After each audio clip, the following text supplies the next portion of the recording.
প্রবাসীরা টাকার মেশিন। এই টাকার মেশিনের পিছনে কত কষ্ট, কত দুঃখ যে লুকিয়ে থাকে, এই দুঃখ কষ্ট দেখার মতো তাদের কেউ নাই। বাসা থেকে ফোন যায়, কবে টাকা দিবেন, এত দেরি হচ্ছে কেন? কিন্তু কখনোই নিজে গুরুত্ব করে জিজ্ঞাসা করে না যে আপনি কি খাবার খেয়েছেন, আজকে কি ঠিকমতো ঘুম হয়েছে, কি কাজ করলেন। শুধু তাদের চাহিদায় মেটাতেই ব্যস্ত। যারা এখনো দেশে আছেন, প্রবাসে যাওয়ার চেষ্টা করছেন, তাদের জন্য আজকের ভিডিওটা খুব ইনফরমেটিভ হতে চলেছে। তো আমার পাশে দেখতে পাচ্ছেন আমার খুবই পরিচিত একজন মুখ। আসসালামু আলাইকুম। ওয়ালাইকুম আসসালাম। কেমন আছেন? আল্লাহ খুব ভালো রেখেছে। আপনি তো একজন প্রবাসী। যে তো প্রবাসী কতদিন প্রবাসী ছিলেন? আমি 4 বছর। 4 বছর। 4 বছর। তো এখন আপনার বয়স চলে কত? এখন বয়স প্রায় 50-55। 50-55। তো আবার কি প্রবাসে যাওয়ার চিন্তা ভাবনা আছে কিনা? এখন তো প্রবাসে আবার যাওয়ার ইচ্ছা না থাকলেও যেতে হবে। কি করতে, আমি বেকার। আমার বাড়িতে কোনো যে অবস্থা, 4 বছর ছিলাম, 2 বছর আমি বেকার। 2 বছর ধরে পথে পথে কোনো জায়গায় কাজ করেছি, টাকা দিইনি। টাকাটা আমার মায়ের। কিন্তু আমার যে স্পেন্সার নিয়ে গেল, সে আমার বললো যে তোমার হচ্ছে যত কষ্টই থাক, তোমার আমার পাশে তোমার রাখবো, নতুন মানুষ যাচ্ছ, তোমার হচ্ছে টাকাটা যেভাবে আদায় হয় সেভাবে আমি আদায় করে দেবো। কিন্তু সে আমার কোনদিন জীবনে সে আমার কাছেও রাখেনি, আর সে আমার নিয়ে যে অকুল চেষ্টা চালায়নি। সে হচ্ছে তবার দিয়ে তবার সরে গেছে। কিন্তু আমি আমার কাজে কাজ ঠিক করে নিলে এলাকে জাতি দিত না, তার কাজে কাজে গেলে জাতি দিত। কিন্তু আমি এইটুকুই কই চাই, দালালের খপ্পরে পড়ে যেন কেউ এখন অকুল ভাবে এখন কলিং খুলবে, তোমরা যেন কোনো কায়দায় দালালের ইচ্ছা করতো যেন টাকা দিয়েছে কেউ দালালের পাল্টানে ফুটো না, বলে কিন্তু টাকাও মার, তোমারও জীবন শেষ। আচ্ছা, আপনি কি বৈধ পথে মানে বৈধ কাগজপত্র নিয়ে গেছিলেন নাকি দালালের মাধ্যমে? আমার হচ্ছে বৈধ কাগজপাতি আমি হচ্ছে অনলাইনে চেক করেছি, বহুত রকম চেক করে আমার কোনো জায়গায় কাগজপাতিতে 2 দিনে ভুল নেই, আমার বৈধ। তো সমস্যা না। তো আপনার প্রবাসে এত সমস্যা 2 বছর, এই সমস্যার পিছনে কারণটা কি? কি ভুলটা ছিল আপনার মনে? আমার ভুলটা ছিল আমি হচ্ছে বুঝতাম কম। আমি হচ্ছে সৎবব্বর লোক, আমি ওইটা বুঝতাম না। এর জন্য আমার হচ্ছে জেনেই কাজে দিত স্পেন্সার। কিন্তু হচ্ছে বাড়িতে কইতো যে তুমি হচ্ছে কাজ বসলে কিন্তু হচ্ছে টাকা পাবো না, আর কাজ পাবো না, তুমি যে কাজে কয় সেই কাজেই চলে যাবা। কিন্তু আমি সেই কাজেই চলে যেতাম। কিন্তু ওই দেখা যাচ্ছে যে 1 মাস করতাম, পরের মাসে স্পেন্সার আমার টাইনে নিয়ে চলে আসতো, কইতো যে তোমার ও কাজ হচ্ছে না, ও কাজ শেষ হয়ে গেছে, তুমি আসো, হলে টাকা না দিলে আমি গাড়িতে দিয়ে দেবো। কিন্তু পরে যে সে আমার টাকাও কোনদিন দিইনি, আমার টাকাও মারিয়ে গেছে। এইভাবে বাড়িতে টাকা চাই, টাকা দিতে পারি না, বাড়িতে একটা দুর্ঘটনা ঘটে যাচ্ছে, বাড়িতে অকুল ভাবে কষ্ট থাকে। এরকম বহুত প্রবাসী জীবনে লোক পড়ে পড়ে আছে, কেউ জেলে আছে, কেউ বেকারে আছে। তা আমার এই বাংলাদেশ সরকারের কাছে অকুল ভাবে আবেদন যে আমরা যে বেকার লোক আছি, আমাদের এই বেকার লোক কয়টার প্রবাসী কার্ড দেওয়ার কথা ছিল, আমাদের প্রবাসী কার্ড লাগবে না। কিন্তু এই বেকার জীবন যারা পড়ে আছে, এই বেকার জীবন তাকে সফলতা করুক। আর তাকে যেন এই জাতি আসতি যে বাধা বিঘ্ন সৃষ্টি হচ্ছে, এই এক হচ্ছে টাকা হচ্ছে মেরে নিচ্ছে, এ টাকা পয়সা নিয়ে আসতে পারছে না, টাকা পয়সা দিতে গেলেও হচ্ছে সমস্যা, আনতে গেলেও সমস্যা, বিমানে নামার পথেও বাধা বিঘ্ন, বহুত কিছু প্রোগ্রাম চলছে। কিন্তু আমার কাছে এই বাংলাদেশ সরকারের কাছে অকুল আবেদন যে এই প্রবাস জীবনে এগাকে সকলেই কয় টাকার মেশিন, যেমনি যাবার সেমনি কয় তোকে টাকার অভাব নেই। কিন্তু আমাদের বাড়ি ফোন দিলেই মাস গেলেই টাকা দাও, টাকা দিতে না পারলে বাড়ি কথা বন্ধ, এই বাইরে গেল মারামারি ভিডিও কটা লেগে গেল। আমাদের কি করতাম?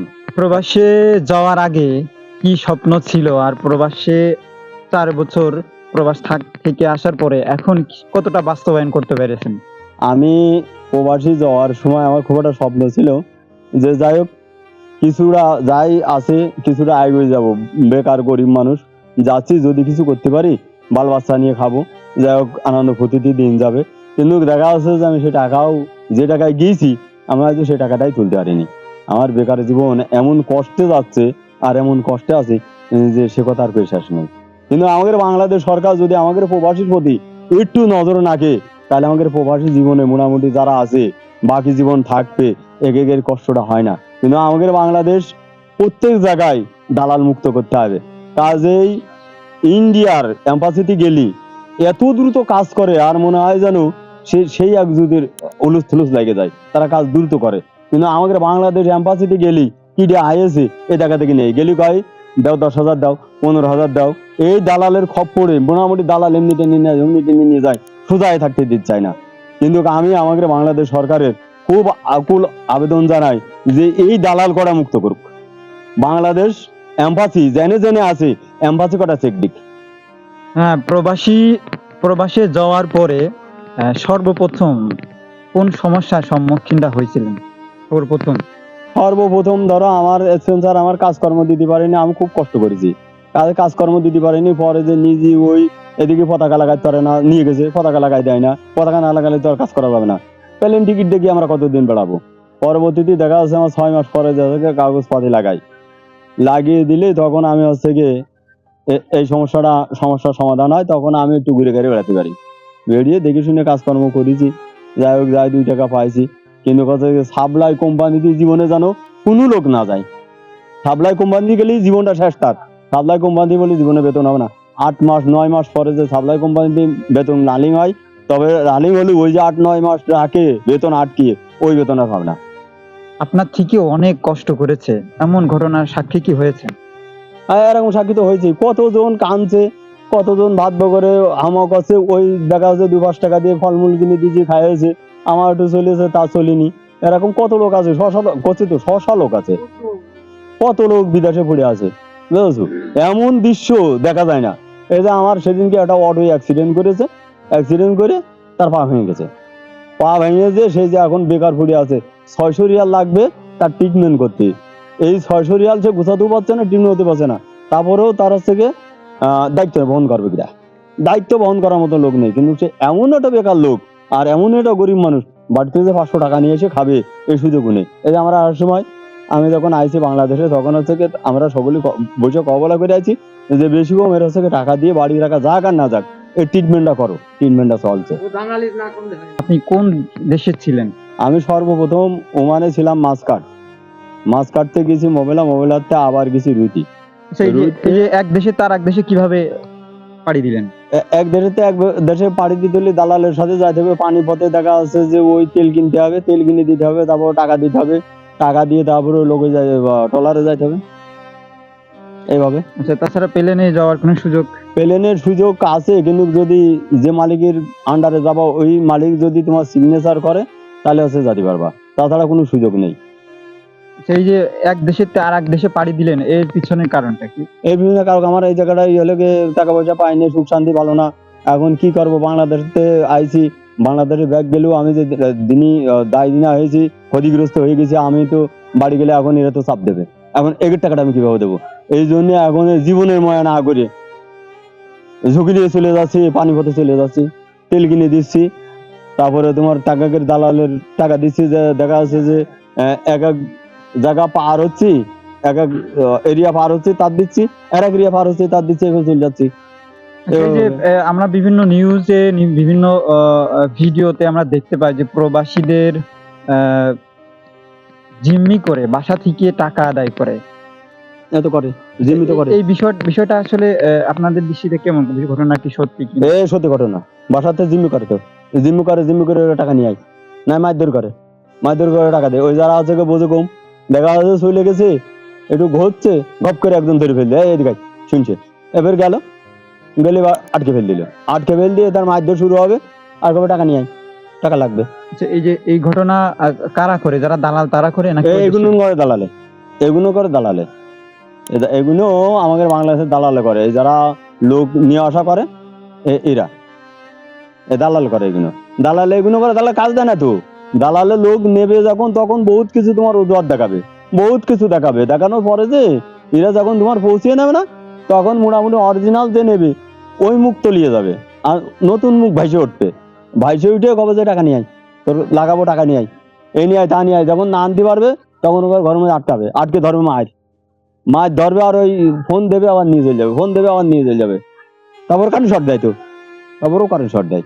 আচ্ছা, এই যে যারা প্রবাসে যাওয়ার স্বপ্ন দেখতেছে, নতুন প্রজন্ম, তাদের উদ্দেশ্যে কি বলবেন? টাকার উদ্দেশ্য বলবো, আমার মতন জানে শুনে যে লোক বিদেশ না যাবে তার জীবনে সে ভুল করবে। মোটামুটি জাতি হলে ওগুলোকে বাপ চাচা থাকলে বিদেশ যাওয়া যাবে না, মামু খালু থাকতে হবে। মামু খালু যদি থাকে তাহলে ওই দালালের খপ্পরে পড়বে না। মামু খালু যদি টিকিট দেয় কিংবা বাংলাদেশ সরকার যদি টিকিট দেয় তাহলে যাওয়া যাবে, তাছাড়া যাবে না। গেলি সে বিপদে বাঁধবে। তার মনে হয় তার মতন বিপদ আর মনে হয় থাকতে পারে না আমার জানা মতে।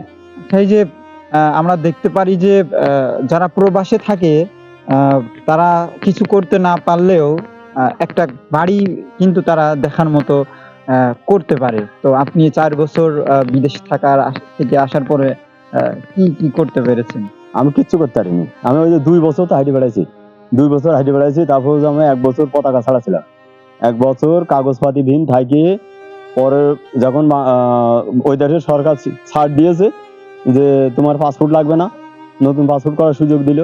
তারপরে কাগজপাতি করাটা ধরো গ্রামে বন্ধ করলো। করার পরে যখন সুযোগ দিল তখন আমি হচ্ছে কি, তাও আমার 2 লাখ টাকা লাগে ওই দেশের। ওই দেশের 2 লাখ টাকা লাগে, আমার হচ্ছে 2 লাখ টাকা গুছাতেই তোমার হচ্ছে কি 700 রিয়াল টাকা লাগে। এই 700 রিয়াল টাকা দিয়ে আমি পতাকা লাগাই। পতাকা লাগায়ে আমি হচ্ছে গিয়ে ওই টাকা শোধ করে আবার হচ্ছে গিয়ে প্লেন টিকিট ছিল হচ্ছে গিয়ে, যে প্লেন টিকিট ছিল হচ্ছে গিয়ে 120 টাকা, 130 টাকা, 40 টাকা, 150 টাকা। সেই প্লেন টিকিট এবার নিচ্ছে 225 টাকা, 20 টাকা। তবে আমি আইসি ওটা কুমা প্লেনে, এই জন্য আমি আইসি হচ্ছে গিয়ে 193 টাকা।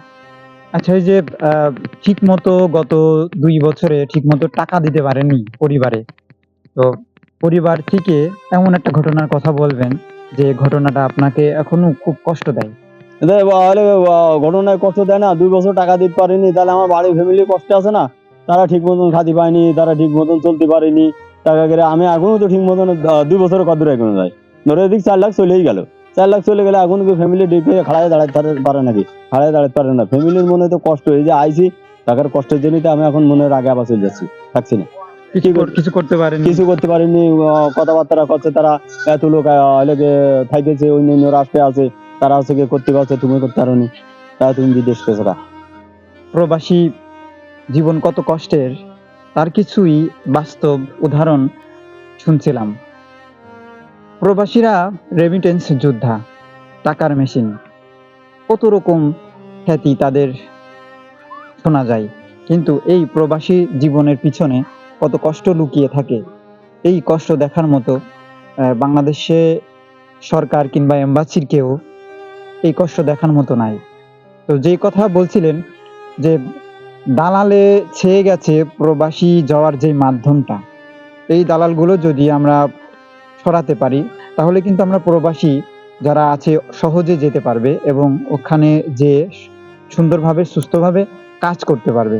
যারা প্রবাসে যাওয়ার স্বপ্ন দেখতেছেন তাদের উদ্দেশ্যে বলতে চাই যে নিজের আপন লোক ছাড়া দালালের মাধ্যমে আপনারা প্রবাসে যাবেন না।